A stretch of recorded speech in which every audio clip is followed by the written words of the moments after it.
সবাই খুব ধ্যান এবং মন দিয়ে শ্রবণ করবেন। কেন বলছি, আজকের এই আলোচনাটা আমাদের জন্য খুব গুরুত্বপূর্ণ। কারণ মোবাইল খুললে পরে এখন আমরা একটা জিনিস দেখি, তো আমার একটা ভিডিও নিয়ে অনেক কথা হচ্ছে, তো সেই জপ সম্বন্ধে। তো আদ্যকার আমাদের এই আলোচ্য বিষয়বস্তু জপ। জপ সম্বন্ধে গ্রন্থ কি বলল? জপ জকারে জন্ম বিশ্বয়েদহ। জপ লিখতে দুটি অক্ষর লাগে, জ আর প। বুঝেন তো? মালা জপ করছি আমরা, জপ জ প দুটি অক্ষর। জকারে কি বললেন? জন্ম বিচ্ছেদ, অর্থাৎ জ অক্ষরে জন্ম মৃত্যুর বন্ধন ছিন্ন করে। প কারহ পাপ নাশকম। প অক্ষরে সমস্ত পাপ নাশ হয়। অর্থাৎ জপ শব্দের অর্থ কি? জপ শব্দের অর্থ হলো এক কথায় জন্মবন্ধন ও পাপ বিনাশ করে, যে তাকেই বলা হয় জপ। যে আমাদের জন্মবন্ধন, আমরা এই 84 লক্ষ জনের ভিতরে কর্মবন্ধনের মধ্যে একের পরে এক আবদ্ধ হই। এই কর্মবন্ধন থেকে যে আমাকে মুক্তি দিতে পারে এবং আমার জন্ম জন্মান্তরের পাপ যে খণ্ডন করতে পারে, এই যে আমাদের ক্রিয়া, এর নামই হলো জপ। খুব ধ্যান দিয়ে শ্রবণ করবেন মায়েরা। আরো কি বললেন জপ সম্বন্ধে?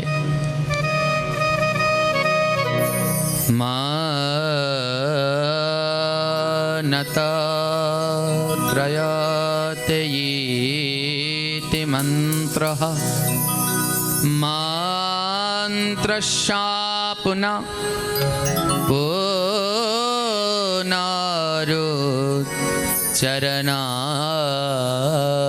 পুনরুচ্চারণাম জপঃ। অর্থাৎ যা মনন করলে জীবকে সংসার বন্ধন থেকে রক্ষা করে তাকে মন্ত্র বলে। খুব ধ্যান দিয়েন। যা জপ করলে জীবকে সংসার বন্ধন থেকে রক্ষা করে তাকে বলা হয় মন্ত্র। সেই মন্ত্রকে বারবার উচ্চারণ ও স্মরণ করাকে বলা হয় জপ। অর্থাৎ যা আমাদের মন্ত্র কাকে বলে? যা আমাদের এই সংসার বন্ধন থেকে সবসময় রক্ষা করে তাকে বলা হয় মন্ত্র। আর সেই মন্ত্র বারবার উচ্চারণ করাই হলো জপ। হ্যাঁ, তাই এক কথায় আমরা বলতে পারি, এই সংসার রূপ বন্ধন এবং পাপ থেকে মুক্তি পাওয়ার যে পদ্ধতি বা উপায়, তার নামই হলো জপ। সবাই মালা জপ করেন তো? জপ মানে বুঝেন তো সবাই? হ্যাঁ, আমি এক জায়গায় পাঠ করতে গিয়েছিলাম, তো দুই স্বামী স্ত্রী দেখা করতে এসেছে। তো স্বামী হাই স্কুলের টিচার আর স্ত্রী প্রাইমারি স্কুলের হেডমাস্টার। তো দুজনার ভিতরে এত ঝগড়াঝাটি, ঝগড়া আর কিছুতেই থামে না। তো দুজনে এসেছে, এসে প্রণাম করে বলছে, বাবাজি আপনি আমাদের একটা উপায় বলুন, আমাদের একটা উপায় বলুন, আমাদের এই অশান্তি আর ভালো লাগছে না, যেন আমাদের এই অশান্তি দূর হয়ে যায়। একটা কিছু বলুন যাতে আমাদের সব অশান্তি যায়। তা আমি ওনাদের বললাম, আপনাদের এই অশান্তি দূর করার একটাই উপায়, আপনারা দুইজনেই জপ করুন।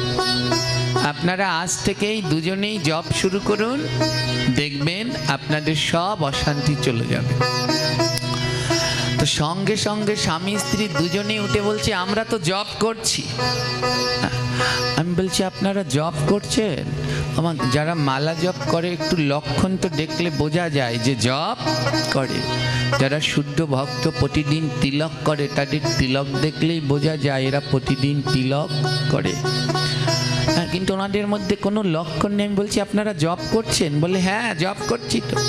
বলে, আপনারা জপ করছেন তারপরও আপনাদের দুজনের ভিতরে এত অশান্তি? বলে, হ্যাঁ, আমরা আজ থেকে জপ করি, আমরা দুজনে জপ করি 20 বছর হয়ে গেছে।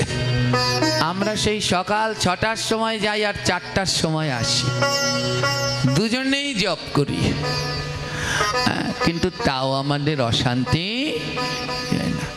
আমি বললাম কোন জপের কথা, আর ওনরা বুঝলো দুজনে চাকরি করে তো, তাই বললে আমরা দুজনেই 20 বছর ধরে জপ করি, তাও আমাদের অশান্তি যায় না।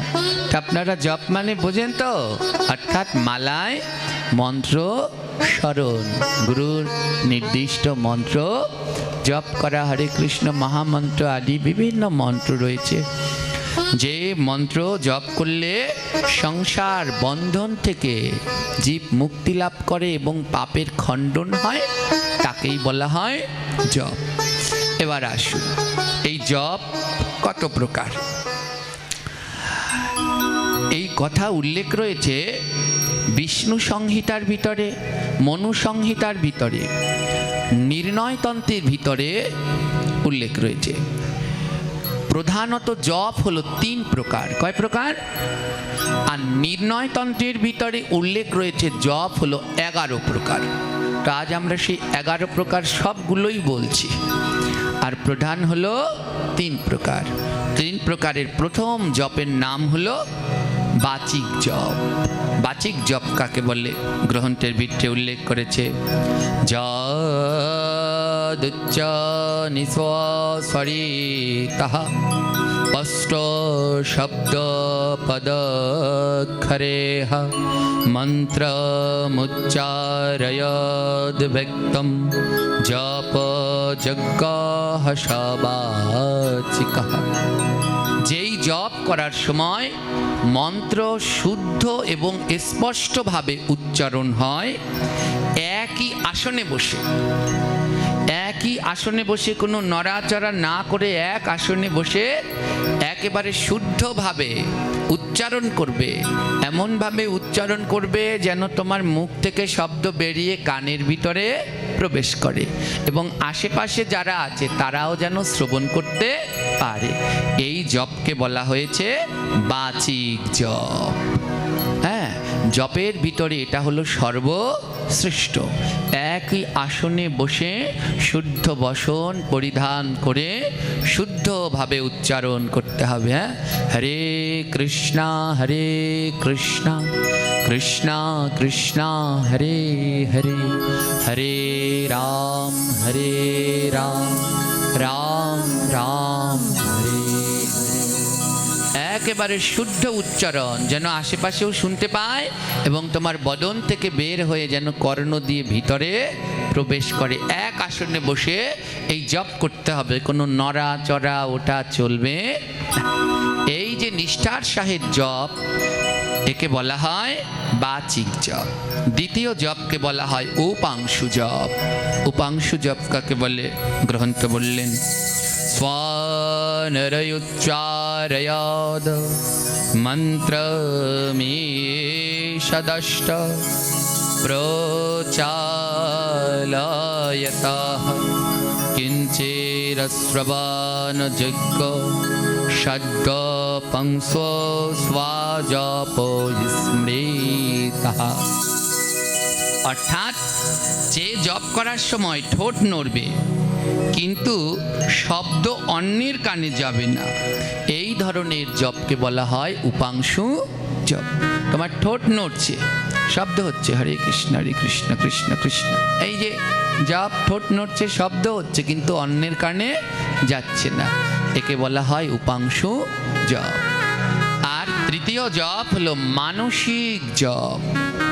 মানসিক জপ কাকে বলে? গ্রন্থ বললেন, যদ অক্ষর শ্রেণর্থম চিন্তায় অর্থমাতংশ স্বামনা স্বজপ প্রক্তাহ সর্বযজ্ঞে স্বয়ুত্তমা। অর্থাৎ মনে মনে যে মন্ত্র জপ করবে এবং সেই মন্ত্র জপ করবার সময় তার অর্থ চিন্তা করবে, সেই জপকে বলা হয় মানসিক জপ। হ্যাঁ, প্রত্যেকবার এক একটা তুমি হরে কৃষ্ণ মহামন্ত্র জপ করছো বা গুরুদেবের দেয়া মন্ত্র জপ করছো, যদি সেই মন্ত্রের অর্থ না জানো তাহলে সেই মন্ত্র জপ করলে কোনো ফল হবে না। মানসিক জপ বলে তাকে যেই জপ করবার সময় মন অন্য কোনো দিকে যাবে না, শুধু মন্ত্রের দিকেই থাকবে, এবং জপ করবার সময় সেই মন্ত্রের অর্থ বারবার স্মরণ করা, একে বলা হয় মানসিক জপ। সাধারণত প্রধান বিশেষ বিশেষ গ্রন্থগুলোতে এই 3 প্রকার জপের কথা উল্লেখ রয়েছে, কিন্তু নির্ণয়তন্ত্রের সাথে আরও অনেকগুলো জপ রয়েছে, সেখানে 11 প্রকার জপের কথা উল্লেখ রয়েছে। তো আমাদের আচার্যগণের মতে কোনো আচার্যগণ সিদ্ধান্ত দেয় বাচিক জপই শ্রেষ্ঠ, উচ্চস্বরে জপ করবে। মালা জপটা কোন সব শ্রেষ্ঠ? মালায় যে মন্ত্র জপ করো হরে কৃষ্ণ মহামন্ত্র, এটা বাচিক জপ শ্রেষ্ঠ, অর্থাৎ উচ্চস্বরে জপ করবে, এক আসনে বসে এক চিন্তায় উচ্চস্বরে জপ করবে, বাচিক জপ শ্রেষ্ঠ। আর গুরুদেবের যে ইষ্ট মন্ত্র, এর মধ্যে হলো মানসিক জপ শ্রেষ্ঠ, সেটা মনের ভিতরে রেখে জপ করবে, যেন ঠোঁট থেকে শব্দ বের না হয়, এবং মন্ত্র জপ করবার সময় সেই মন্ত্রের প্রত্যেকবার অর্থকে বোঝার চেষ্টা করবে। এই তৃতীয়। এবার চতুর্থ জপকে বলা হয় নিত্য জপ। নিত্য জপ কি? নিত্যম নাম স্মরণান্তম বিষ্ণুম। প্রতিদিন ভগবান শ্রী বিষ্ণুর নাম স্মরণ করা কর্তব্য। যেমন ভগবান শ্রী বিষ্ণুর 16টি নাম আছে, আমরা ওই যে বলি ষোড়শস্ত্রতম। হ্যাঁ, এই যে ভগবান এর নাম স্মরণ, নিত্যদিন ইষ্ট নাম স্মরণ, যে আপনাদের মাঝে মাঝে বলি প্রতিদিন আর কিছু না বলেন আর না বলেন, এই 4টা লাইন বলবেন, হরি হরায় নম, কৃষ্ণ যাদবায় নম, যাদবায় মাধবায় কেশবায় নম, গোপাল গোবিন্দ রাম শ্রী মধুসূদন গিরিধারী গোপীনাথ মদন মোহন। এই যে জপ, একে বলা হয় নিত্য জপ। পঞ্চম জপকে বলা হয় নৈমিত্তিক জপ। গ্রহণ চ বিশেষণা জপাদৈকম শুভম। নৈমিত্তিক জপ গ্রহণ আদি বিশেষ সময়ে জপ ও দান, এই সময় গ্রহণ এবং বিভিন্ন শুভ নক্ষত্র যোগে যে জপ ক্রিয়াকার্য করা হয় তাকে বলা হয় নৈমিত্তিক জপ। ষষ্ঠ কাম্য জপ। কাম্য জপ কি? কর্মণাম কর্মাম সিদ্ধি জপ হোমাদিব স্মৃতা।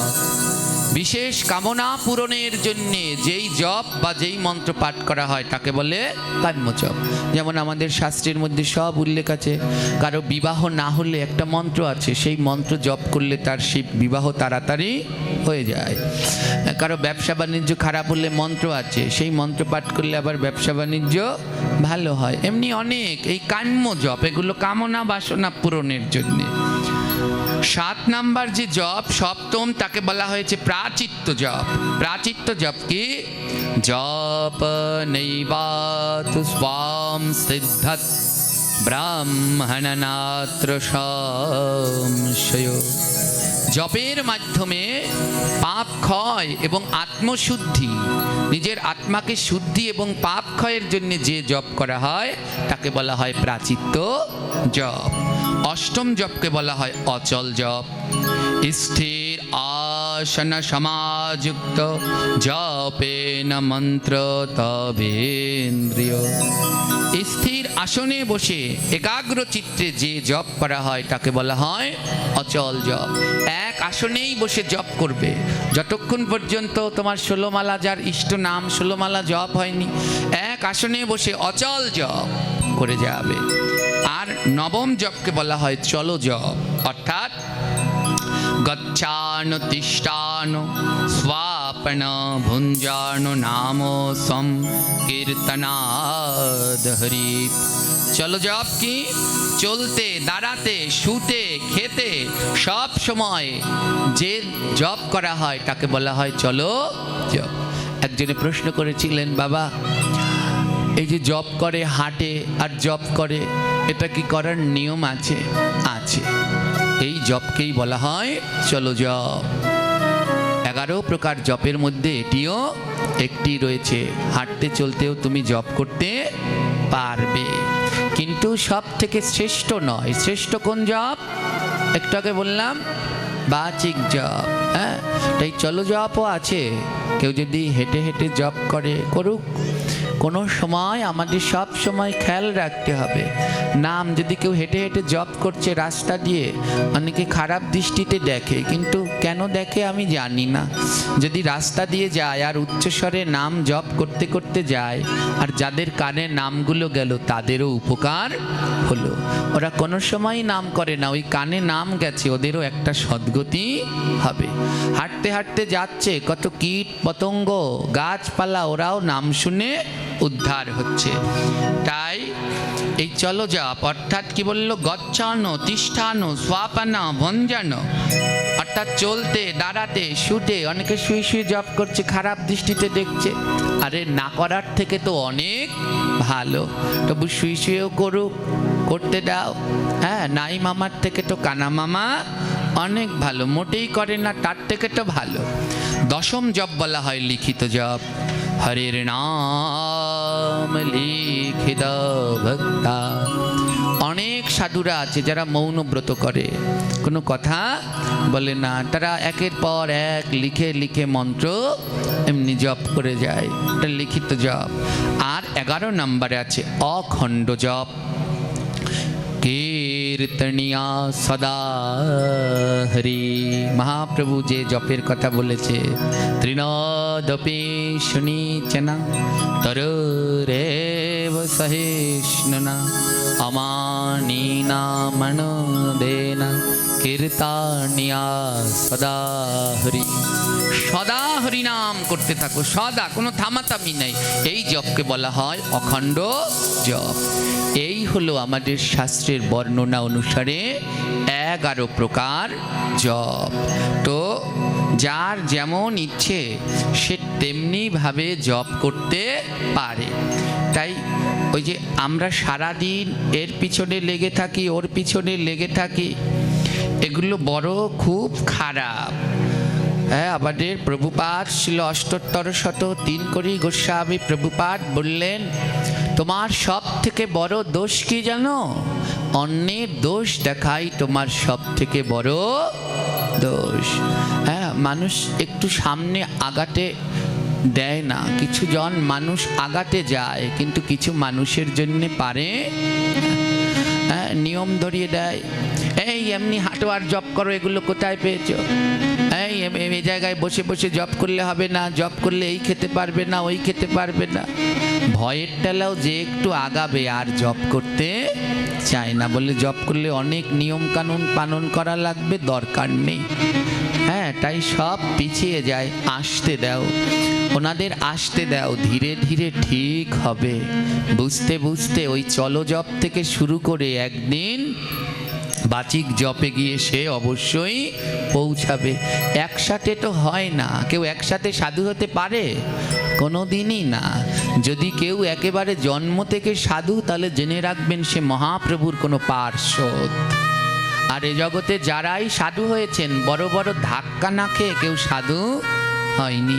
তাদের পূর্ব জীবন পড়লে জানা যায় তারা কত কত পাপ করেছে। এই হলো মা জপ। হরি বল। আর এবার ধ্যান দিন।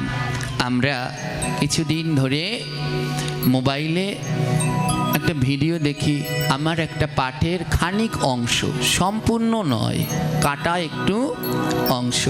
কেউ মনে কষ্ট নেবেন না। আসলে আমরা এমন হয়ে গেছি, ওই আগে পরে না দেখে, হ্যাঁ, তার জন্যে আমাদের আর গ্রন্থ চর্চা হচ্ছে না। হ্যাঁ, গ্রন্থ চর্চা হচ্ছে না। আমাকে আমার নিজের জীবন থেকেই উদাহরণ দিই। আমি অনেক ছোটবেলা থেকে এই পাঠ করি, 8 বছর বয়স থেকেই, ছোট টুকটাক যেটুকু করি। তো একজনে আমাকে একখানা গ্রন্থ দিয়েছিলেন। গ্রন্থটির নাম ছিল শুদ্ধ সৎ ভাগবত প্রবেশিকা। তো সে আমায় বলেছিল, খুব ভালোবাসতো, দাদু বলে ডাকতাম। দাদু বলেছিল, বাবা তুমি পাঠ করো, এই গ্রন্থটা অবশ্যই পড়ো। আমাদের ব্যাধি কি জানেন? আমরা গ্রন্থ পড়ি অধ্যায় দেখে দেখে, কিন্তু যে কোনো গ্রন্থ পড়ার নিয়ম প্রথম পৃষ্ঠা থেকে একেবারে পড়তে পড়তে শেষ পৃষ্ঠায় যাওয়া। আর আমরা কি করি, মধ্যখান দিয়ে এক অধ্যায় পড়ি, এখান থেকে এইটুক পড়ি, ওখান থেকে ওইটুক পড়ি, আর আগামাতা কিছুই জানি না, আর তারপরে বাজে এক বিশাল গন্ডগোল, যেটা আমার জন্যে হয়েছিল। তো আমি ওই গ্রন্থের মধ্যখান থেকে পড়েছি, মধ্যখান থেকে পড়ে দেখি ওইখানে লেখা আছে পুরাণ আমাদের 18খানা। কয়খানা পুরাণ? এই সমস্ত কিছু 3 ভাগে বিভক্ত, সাত্ত্বিক, রাজসিক, তামসিক। তো সেই হিসাবে 18টা পুরাণ ভাগ করলে কয়টা করে ভাগে পড়ে? 6টা সাত্ত্বিক, 6টা রাজসিক, 6টা তামসিক। কিন্তু ওই গ্রন্থের মধ্যে লেখা আছে 6খানা পুরাণ তামসিক, 6খানা পুরাণ রাজসিক, 5খানা পুরাণ সাত্ত্বিক। এবং ওই গ্রন্থের মধ্যে ওই 5খানা পুরাণ সাত্ত্বিক, কিন্তু ভাগবত পুরাণের নামটাই লেখেনি। তো আমি পরে বললাম, এই পচা গ্রন্থ আমায় দিয়েছে। ভাগবত হলো পুরাণের মধ্যে শ্রেষ্ঠ, কিন্তু এর নামই লেখে নাই। সাত্ত্বিকের জায়গায় 5খানা লিখেছে, কিন্তু ভাগবতের নামটা সেখানে লেখেনি। তখন আমি ওই দাদুকে বলেছিলাম, দাদু এটা কি গ্রন্থ দিয়েছ? এখানে রাজসিক 6খানা আছে, তামসিক 6খানা আছে, সাত্ত্বিকও তো 6খানা থাকবে, কিন্তু সাত্ত্বিকের জায়গায় লেখা 5খানা। আবার 5খানার মধ্যে যেটা সর্বশ্রেষ্ঠ পুরাণ ভাগবত, তার নামই নেই। তখন তিনি হেসে বললেন, দাদু ভাই, এর জন্যে গ্রন্থের প্রথম থেকে শেষ পৃষ্ঠা পড়তে হয়। গীতার ভিতরে ভগবান বললেন, সেই আমার শ্রেষ্ঠ ভক্ত যে গুণাতীত, যে কোনো গুণে আবদ্ধ নয়, যে তমগুণকে অতিক্রম করে রজগুণে অতিক্রম হয়েছে, রজগুণকে অতিক্রম করে শতগুণে উঠেছে, আর যিনি শতগুণকে অতিক্রম করেছে তাকে বলে গুণাতীত। তার ভিতরে কোনো গুণ নেই, তমগুণ নেই, রজগুণ নেই, শতগুণ নেই। ওমা, এই যে যারা আমরা ভক্তিপথে এসেছি, আমাদের ভিতরে শতগুণ আছে, তাদের ভিতরে শতগুণ আছে। যদি কেউ একজন মাছ মাংস খায় আর তোমার খাবারটা ছুঁয়ে দিল, আর তখনই তুমি বলবে খাবো না, খাবো না, উনি ছুলো কেন, উনি ধরলো কেন? অর্থাৎ কি, তোমার ভিতরে তখন শতগুণ আছে। আর যেদিন তুমি গুণাতীত হতে পারবে, সেদিন আর কারো কোনো দোষ তুমি দেখবে না। তাই 18খানা পুরাণের ভিতরে 6খান রাজসিক, 6খান তামসিক, 5খান সাত্ত্বিক। ভাগবত হলো গুণাতীত পুরাণ, তিনি কোনো গুণের মধ্যে আবদ্ধ না।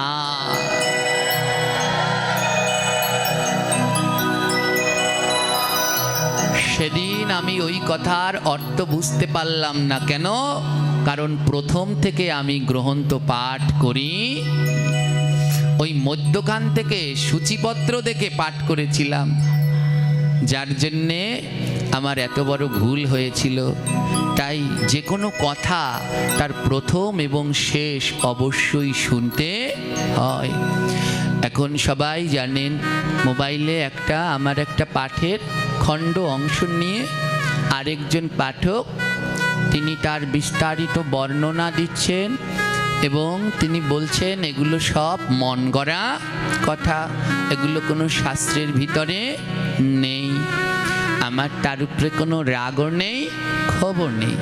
যদি কোনো দিন দেখা হয়, তার চরণে অনন্ত অনন্তবার দণ্ডবত প্রণাম করব। এবারে আমার এই কথাগুলো কি মন গড়া না মন গড়া নয়, সেই সম্বন্ধে আমি শাস্ত্র থেকে বলি। আমি বলেছিলাম, মালা 108টা গুটির মধ্যে কে কোথায় অবস্থান করেন। হ্যাঁ, ধ্যান দিন। পূর্ণ মালাটা একটা আলাদা জিনিস, গোটা মালাটা একটা আলাদা জিনিস, আর এই মালার গুটির মধ্যে কে কোথায় অবস্থান করে সেটা একটা আলাদা জিনিস। যেমন মৃদঙ্গ, মৃদঙ্গের কথা শুনেছেন? মৃদঙ্গের ভিতরে ওই যে ডাইনা হলো শ্যামারা, ডাইনা হলো শ্যাম, বামে শ্রী রায়, মধ্যখানে যোগমায়া কত শোভা পায়। এই মৃদঙ্গের তত্ত্বের মধ্যে দেখা যায়, ডান দিকে ভগবান কৃষ্ণ বিরাজ করছেন, বাঁ দিকে রাধারানী বিরাজ করছেন। আবার অন্য তত্ত্বের ভিতরে দেখা যায়, সেই মেধাসুরের মাতা পিতার চামড়া দিয়ে 2 পাশ তৈরি হলো। তো গঠনটা একটা আলাদা জিনিস আর অবস্থানটা একটা আলাদা জিনিস। তো মালা গঠন হয়েছে কি দিয়ে? গ্রন্থ সেই সম্বন্ধে কি বললেন, মালা গঠন হয়েছে কিভাবে সেই সম্বন্ধে শ্লোকে উল্লেখ করা আছে। শতষ্ট গোপিকা মালা সূত্রাঞ্চরাধিকা বর সখ্যে চলিতা দেবী মেরু কৃষ্ণ স্বয়ং প্রভু শ্রুমেরুর্দে ভগবৎ বসতি প্রেম মঞ্জরি বিগ্রহে শ্যামলা গোপী মালা নির্ণয়োচ্যতে। ধ্যান দিন, মালার নির্মাণ হলো কিভাবে, মালার নির্ণয় সম্বন্ধে বললেন শতাষ্ট গোপিকা মালা সূত্রাঞ্চ রাধিকাবরা, অর্থাৎ মালায় 108টি গুটি রয়েছে। এই 108টি গুটি হলো গোপিকা, আর সূত্রগুলো সূত্রগুলো শ্রী রাধা রানীর স্বরূপ। 108টা গোপিকা সূত্রগুলো রাধা রানীর স্বরূপ। সাক্ষী স্বয়ং ললিতা দেবী, সুমেরু স্বয়ং ভগবান শ্রীকৃষ্ণ। সুমেরুর উপরে কুঞ্জিত সূত্র হলো প্রেমমন্ত্র। সমগ্র মালা শ্যামলী গোপী। উভয় মালা মধ্যে করাঞ্চিত সাক্ষাৎ শ্রীকৃষ্ণ। রাসলীলায় যেমন উভয় সখীর মধ্যে, তদ্রূপ মালার মধ্যেও তিনি উভয় সখীর মধ্যে বিরাজ করেন। অর্থাৎ মালার গঠনের নিয়মটা, এই 108টা গুটি হলো 108 জন গোপী। বুঝতে পারলেন? 108টা গুটি হলো 108 জন গোপী। আর সূত্র, এই যে মধ্যখানে যে সুতোগুলো হলো স্বয়ং রাধা রানী। রাধা রানী দিয়ে সুতোগুলো গোপীদেরকে দিয়ে বাঁধা। আর সাক্ষী মালা হলেন স্বয়ং ললিতা। সুমেরু, এটাকে বলা হয় সুমেরু। এই সুমেরু মালার মধ্যে স্বয়ং ভগবান শ্রীকৃষ্ণ। উপরে যে কুঞ্চিত অংশ রয়েছে, এই কুঞ্চিত অংশের মধ্যে বিরাজ করেন প্রেম মঞ্জুরি। এবারে এই উভয় মালার মধ্যে যে ব্রহ্ম গ্রহন্তি আছে, এই যে গীট রয়েছে, এইগুলো হলো সাক্ষাৎ ভগবান শ্রীকৃষ্ণ। এই হলো মালা গঠনের নিয়ম, এটা হলো মালার গঠন। এবার এই 108টা মালার মধ্যে কে থাকে? এই 108টা দানা, একটু আগে বললাম গোপী। 108টা দানা কি? এক একজন গোপী। হ্যাঁ, এটা হলো, আমি আবার বলছি, বুঝতে পারছেন কি না আপনারা? সুন্দরভাবে বুঝতে হবে। আর ইউটিউব চ্যানেলের দাদারা একেবারে ফুল ভিডিওটা দেবেন যেন সবাই বুঝতে পারে। হ্যাঁ, তাহলে আর এই ভুল বোঝাবুঝি হবে না। হ্যাঁ, তো এই মালার, এটা হলো মালার গঠন। তাহলে এই 108টা দানা হলো 108 জন গোপী। ওই যে পাঠক বলেছেন তিনি ভুল বলেননি, ঠিকই বলেছেন। কারো দোষ দেখা যাবে না। দোষ, অন্যের দোষ দেখাই তোমার সব থেকে বড় দোষ। এই আমার যারা ভক্তরা আছে, কয়েকজন ফোন করেছেন, আবার কালকে অনুরোধ করেছেন, বাবাজি ওনারে অনেক ভালোবাসতাম, ওনার পাঠে আর কোনো দিন যাব না। উনি সব সময় আপনার নিন্দা করেন। যদি সত্যিই আমার নিন্দা করে, আর আমাকে যদি সত্যিই কেউ ভালোবাসে, যে আমায় বেশি বেশি নিন্দা করে তার কাছে বেশি বেশি করে যাবেন। আর ওই একটা পাঠ করি, মনে আছে আপনাদের? সেই ভক্ত, হ্যাঁ, যাকে নিন্দা করত, সেই মহারাষ্ট্রের এক ভক্ত ছিল।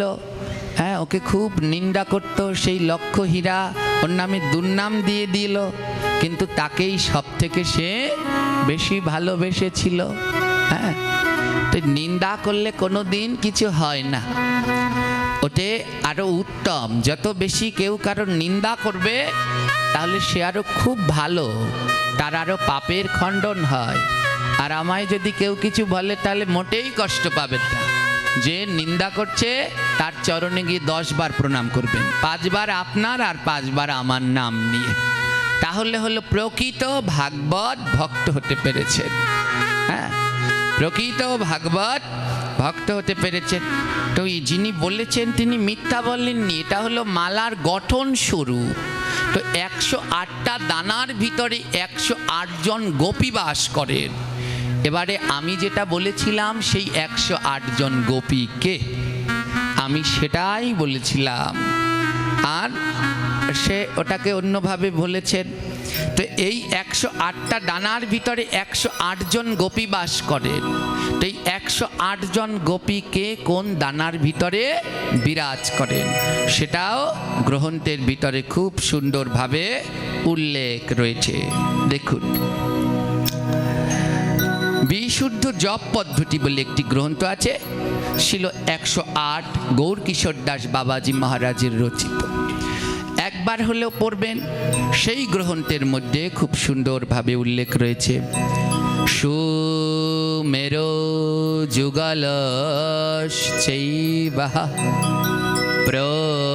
প্রথমষ্টে প্রধানাস্বখী পশ্চাতে অষ্টবর্গার্ণমা মঞ্জুরিগণা অবস্থিতাম তৃতীयांशे स्वखा बलोका स्वात पंचे गोपेश्वरम शताष्टे पूर्णमासी सप्तमे वृंदा अवस्थितम् अष्टोत्तर शत मध्ये बारूथिनी विराजितं मालाया गुटिका मध्ये एतत् सर्वम् अधिष्ठितम्। এই শ্লোকের অর্থ কি? সুমেরো যুগলশ্চৈব, অর্থাৎ এখানে বললেন সুমেরু, এটাকে বলা হয় মালার সুমেরু।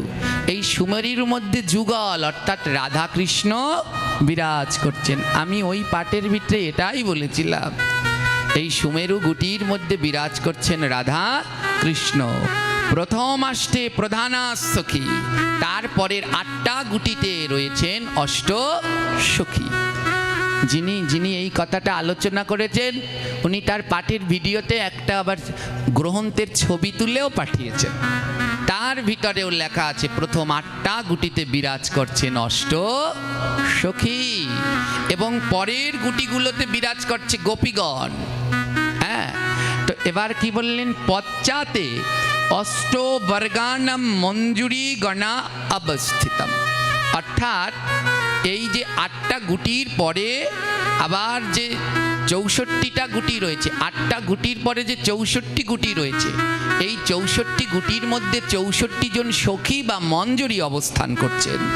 হ্যাঁ, ললিতার 8 জন সখী, বিশাখার 8 জন সখীরম 8 সখীর 8টা করে 8টা 64। এই 64 সখী বা 64 জন মঞ্জুরি অবস্থান করছেন পরের 64টা গুটির মধ্যে। এই 64 গুটির পরে 32টা সখায়, দেখুন পরের লাইনে কি বলল? দাত্রা তৃতীয়াংশে সখা বালকা, এর পরের 32টা গুটির মধ্যে বিরাজ করছেন গোবিন্দের প্রিয় সখা বালকগণ। হ্যাঁ, গোবিন্দের প্রিয় সখা বালকগণ বিরাজ করছেন পরের 32টা গুটির মধ্যে। মা, এগুলো আমার মন গড়া কথা নয়, আমি যতটা পারি চেষ্টা করি গ্রন্থ থেকে বলার জন্যেই। হ্যাঁ, আমি যতটা চেষ্টা করি গ্রন্থ থেকে বলার জন্যেই। কেউ কত কিছু লিখেছেন, কেন আমি মন গড়া বলতে যাব? মন গড়ে বলে আমার লাভ কি আছে? দেখুন, পরের 32টা দানার ভিতরে ওই 64 গুটির পরের 32 গুটির মধ্যে বিরাজ করেন ভগবান প্রিয় গোবিন্দের প্রিয় 32 জন সখা। ওই পাঠক বলেছেন যে এর মধ্যে তো গোপী বিরাজ করেন, তাহলে আবার সখা আসলো কি করে? কি আশ্চর্য! হ্যাঁ, তো উনি আমাকে অনেক কিছু বলেছেন, কিন্তু আমি কিছুই বলবো না। গোপী কারা? যারা নারী তারাই গোপী, নারী দেহ হলে তারাই গোপী। উনি প্রশ্ন করেছেন, যদি এই মালার মধ্যে সখা আসলো, সখারা কি গোপী? শিব আসলো, শিব কি গোপী? ঠাকুর জানে। ভাগবতের ভিতরে এই উল্লেখ রয়েছে গোপী কারা। কি বলল? কৃষ্ণ মেব পরমাম প্রিয়ঃ ইতি ভগবানে যে স্থিতঃ তে গোপিকা ইতি খ্যাতঃ।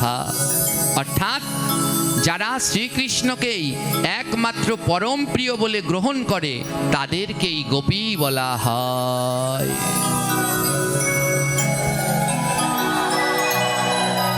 অর্থটা বুঝবেন। কৃষ্ণ মেব পরমাম প্রিয় ইতি ভগবানে যে স্থিতি। অর্থাৎ যে মানুষ ভাবে ভগবান শ্রীকৃষ্ণই একমাত্র পরম প্রিয়, যে ভগবান শ্রীকৃষ্ণকে একমাত্র পরম প্রিয় ভাবে, সেই হলো গোপী। তার মানে কি শুধু নারীরাই গোপী? জোরে বলুন। নারীরাই শুধু কৃষ্ণকে নিজের পরম আর আপন ভাবে, পুরুষরা ভাবে না? ভগবান শ্রীকৃষ্ণের গোপীর সংখ্যা কত? গ্রন্থে উল্লেখ করলেন 300 কোটি। কত? ভগবান শ্রীকৃষ্ণ লীলা বিলাসের সময় 300 কোটি গোপী ছিল। এবার প্রশ্ন, সে সময় তো ভারতবর্ষে 300 কোটি মানুষই ছিল না, তাহলে 300 কোটি গোপী হলো কি করে? উদ্ধবজি বলেছেন ভাগবতের ভিতরে, উদ্ধব সন্দেশের ভিতরে উদ্ধবজি বলেছেন, আসামহ চরণেরে নুজ্জা শশামম সম্মম বৃন্দাবনে কিমপি গুল্মো লতা সিধীনম যাদুৎপস্থম সজনজ্জমা পঞ্চদাহিতব ভেজসু মুকুন্দম পোদিবম শ্রু ভিভির্মুক্ত মৃগম। অর্থাৎ বৃন্দাবনে যত গুল্ম লতা ঔষধি যারা গোবিন্দকে পরম প্রিয় বলে ভাবেন তারাও সব এক একজন গোপী। বৃন্দাবনের বৃক্ষগুলো যারাও ভাবেন যে কৃষ্ণই সেই পরম পুরুষ, কৃষ্ণই সেই আমার পরম প্রিয়, সেই ব্রজের গুল্মলতাগুলো বললেন গুল্মলতাস্য ঔষধি নাম, ব্রজের সেই গুল্মলতা ঔষধি বৃক্ষগুলো যারাও ভাবে কৃষ্ণই আমার পরমারাধ্য, কৃষ্ণই আমার প্রিয়, সেই গুল্মলতা ঔষধি বৃক্ষ তারাও এক একজন গোপী। তাই কারো মনে যদি ধারণা থাকে শুধুমাত্র নারীরাই গোপী, তাহলে তারা ভুল ভাবছে। তাহলে কৃষ্ণের 32 জন সখা তারা কি গোপী না? জোরে বলুন। আরো সুন্দরভাবে মহাপ্রভু ব্যাখ্যা দিলেন, গোপনে গোবিন্দ ভজন করে যারা, এই জগতে গোপী হইয়াছে তারা। যারা গোপনে গোবিন্দের ভজন করে, প্রকাশ্যে দেখায় না, তারাই গোপী। তো শুধু নারীরাই কি গোপনে ভজন করে? তাহলে তিনি প্রশ্ন করেছেন, মালার ভিতরে আবার সখা আসলো কোনখান থেকে? মালার ভিতরে আবার শিব আসলো কি করে? তারা কি গোপী? আমি আনিনি বাপু, এই শ্লোকের মধ্যেই তা উল্লেখ করা আছে। তাই বললেন, দাত তৃতীয়াংশে সখা বালক শত পঞ্চে গোপেশ্বরম। 105 নাম্বার 105ম গুটিতে বিরাজ করেন দেবাদিদেব মহাদেব। এইটা দুইটা শ্লোকে দুইভাবে উল্লেখ করা আছে। এই শ্লোকটার মধ্যে বলা আছে শত পঞ্চে গোপেশ্বরম, অর্থাৎ 105 নং গুটির মধ্যে বিরাজ করে মহাদেব। আবার অন্য গুটিতে বলা আছে অন্য আরেকটি শ্লোক, সেটাও পাঠ করে শোনাবো। সেই শ্লোকে বলা আছে 108 নং বিরাজ করেন দেবাদিদেব মহাদেব।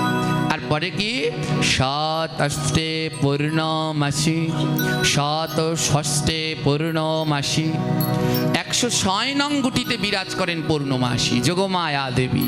এই পূর্ণমাসী যোগমায়া দেবী হলেন মা কালী বা মা দুর্গা, যিনি বৃন্দাবনে পূর্ণমাসী যোগমায়া রূপে বিরাজিত। সপ্তমে বৃন্দা স্থিতম, 107 নং গুটির মধ্যে বাস করে দেবী বৃন্দা। অষ্টোত্তর শত মধ্যে বরুথিনী বিরাজিতম, 108 নং গুটির মধ্যে বিরাজ করেন বরুথিনী বা বীরা নামক দূতী। এই হলো মোট 108টা গুটির মধ্যে 108 জন গোপী বিরাজ করছেন।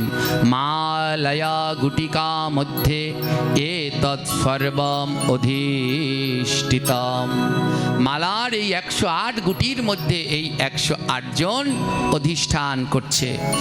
আর একটি শ্লোকের মধ্যে উল্লেখ করা আছে, যুগলাবস্থিতা কুম্ভে অষ্টকে অষ্ট সখিনম, অষ্টবর্গে চ মঞ্জরি দাত্রা তৃতীয়ংশে গোপো বালকম, গোপেশ্বর পূর্ণমাসী বৃন্দা দেবী বরুথিনী, অবশিষ্ট গুটি মধ্যে উত্তর উত্তর বিরাজিতম। এই শ্লোক রয়েছে নাম রস সিন্ধুর মধ্যে। এখানে বলা হয়েছে যুগালে অবস্থিতম কুম্ভে, যুগাল অবস্থিতম কুম্ভে, অর্থাৎ এই কুম্ভ মানে কলস মালাটার মধ্যে বিরাজ করছেন রাধা কৃষ্ণ। অষ্টকে অষ্ট সখী, পরের 8 গুটিতে বিরাজ করছেন অষ্ট সখী। অষ্টবর্গে চ মঞ্জরিয়ম, এর অষ্ট সখীর পরে যে গুটিগুলো রয়েছে সেই 64 গুটির মধ্যে 64 জন সখী বা মঞ্জরীগণ বিরাজ করছেন। আর দাত্রা তৃতীয়াংশে গোপ বালকম, 32 গুটির মধ্যে বিরাজ করছেন গোপ বালকগণ। গোপেশ্বর পূর্ণমাসী বৃন্দাদেবী বরুথিনী, অবশিষ্ট গুটি মধ্যে উত্তর উত্তর বিরাজতম, বাকি গুটিগুলার মধ্যে বিরাজ করছে যথাক্রমে বৃন্দা, বীরা, গোপেশ্বর মহাদেব আর মা কালী। এই হলো 108টা গুটির মধ্যে 108 জনার অবস্থান। ওমা, এর থেকে আমি আর ভালো করে বুঝাতে পারবো না।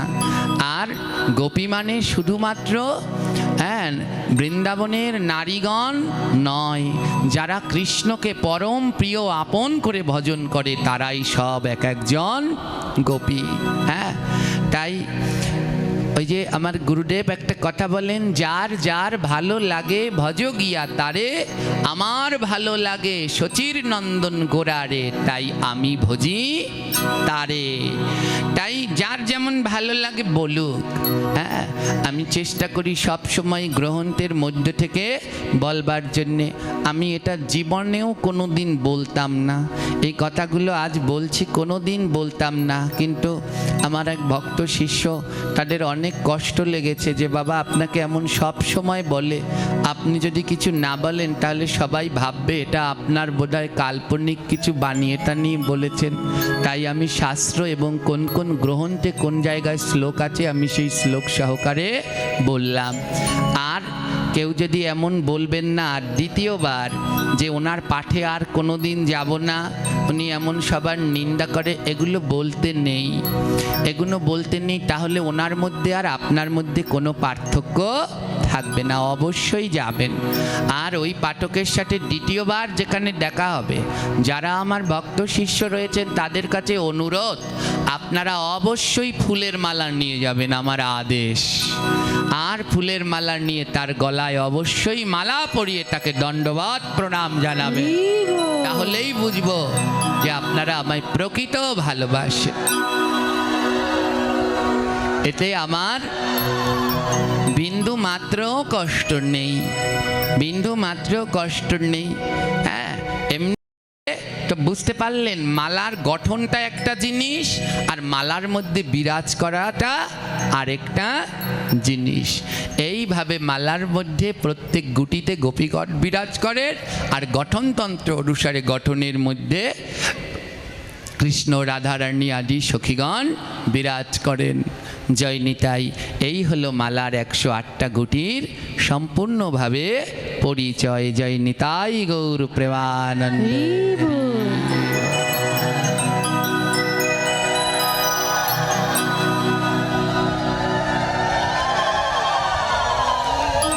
তাই সবাই ধ্যান দিন।